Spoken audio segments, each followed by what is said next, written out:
Hey, welcome back to the shop. Here's a quick tip for you.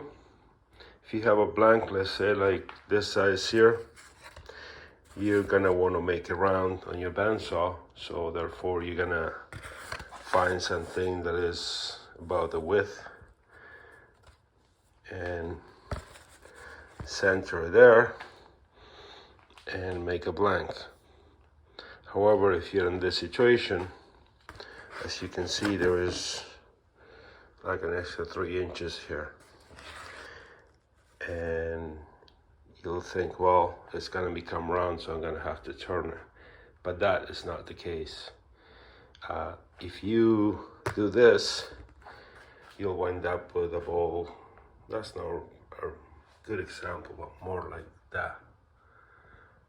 And I'm sure you've seen bowls like that shape, that, or this for that matter. So instead of doing that, you go with a circle that is as close as the length of your blank as possible, even though it's overhanging in both ends. That's what you want to do, because as you can see, this is, by the way, out of the same, it's probably the other half, but for that matter, it could have been a bit bigger, at least for this one. Because when you turn them from the other side, you want to end up in this two edges.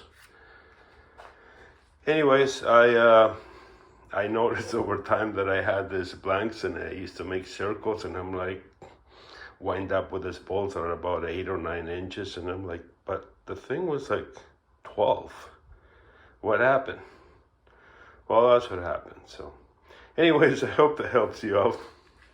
And if you knew it from before and you're laughing at me, you have every right to do so. Anyways, thanks for hanging out. I'll catch up with you in the next one.